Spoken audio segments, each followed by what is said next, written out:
El nacimiento de una ciudad casi siempre esconde historias fascinantes. Y hoy vamos a desentrañar el origen de una de ellas, de Montería, porque su historia es bastante más curiosa de lo que parece, empezando, ya verán, por su propio nombre. Pues sí, así como suena, la ciudad que todo el mundo conoce como Montería, en realidad fue bautizado oficialmente como San Jerónimo de Buenavista, un nombre que, la verdad, hoy en día muy poquita gente recuerda. Y esa es la gran pregunta, claro. Para poder responderla tenemos que viajar muy atrás en el tiempo, a una época que es incluso anterior a la llegada de los españoles a la zona. Venga, pues empezamos. Vamos a situarnos en esas tierras tan fértiles bañadas por los ríos Sinú y San Jorge, pero mucho antes de que se dibujara la primera calle de cualquier ciudad. Toda esta zona era el hogar de los cenúes, una cultura que era, impresionante. No hay que imaginarse un pueblo primitivo, para nada.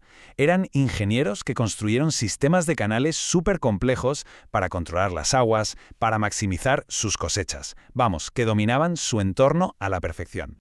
Vale, ahora vamos a dar un salto en el tiempo, a la época colonial. La gente vivía muy dispersa y empezó a surgir una necesidad. Pero lo más interesante de todo es de quién vino la iniciativa. Pues, sorprendentemente, no fueron los españoles los que tuvieron la idea. ¿Qué va? Fueron los propios grupos indígenas, con caciques como Mocarí y Alequenete a la cabeza, quienes pidieron a las autoridades de Cartagena que fundaran un asentamiento formal. Seguramente buscaban más seguridad y algo de organización, y ojo, que insistieron durante años para conseguirlo. Y después de tanta insistencia, por fin llegó el momento clave. Se fijó una fecha en el calendario que iba a cambiar para siempre la historia de esta región. La decisión final se tomó en Cartagena. Fue el gobernador Juan de Torres Ardíaz Pimienta quien dio el visto bueno. Su plan era lo que llamaban reducir, que básicamente significaba juntar a toda esa población dispersa en un único pueblo. Él dio la orden. Pero claro, una orden necesita a alguien que la ejecute. Y esa tarea le cayó a un oficial español joven y, por lo visto, muy eficiente, Antonio de la Torre y Miranda. Fue él quien viajó hasta allí para hacer realidad el plan. Entonces, ¿quién es el fundador? A ver, este es un punto clave. Torrezar fue la autoridad, el que dio la orden desde su despacho, digamos que fue el autor intelectual. Pero fue Antonio de la Torre el que estuvo allí, pisando el terreno, midiendo, trazando las calles.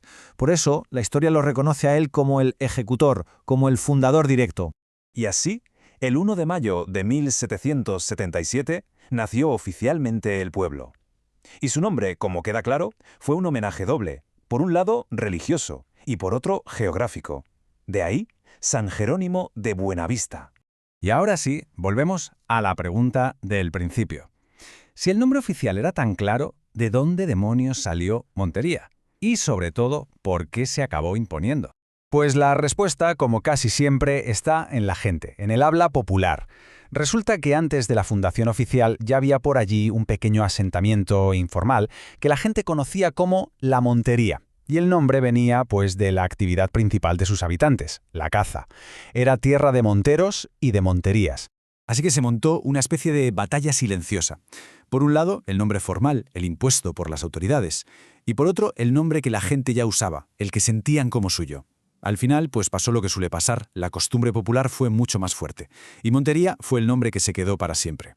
Pero la historia no termina con la fundación, ni mucho menos. Los primeros años de Montería fueron increíblemente difíciles, porque una cosa es nacer y otra muy distinta es sobrevivir. Es que la secuencia de hechos lo dice todo. La primera ubicación, en la margen izquierda del río, era un terreno pantanoso, lleno de problemas. Y para colmo, en 1803, un incendio tremendo arrasó parte del pueblo. Esa catástrofe fue el empujón definitivo para tomar una decisión drástica: cruzar el río y empezar de cero en la margen derecha, un sitio mucho más seguro y estable. Y ya en su ubicación definitiva, la ciudad empezó a crecer de verdad.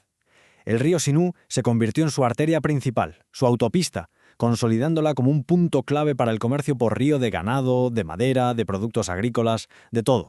Y todo ese crecimiento, que se basaba en las tierras tan fértiles que la rodeaban, le acabó dando la identidad que luce con tanto orgullo hoy en día.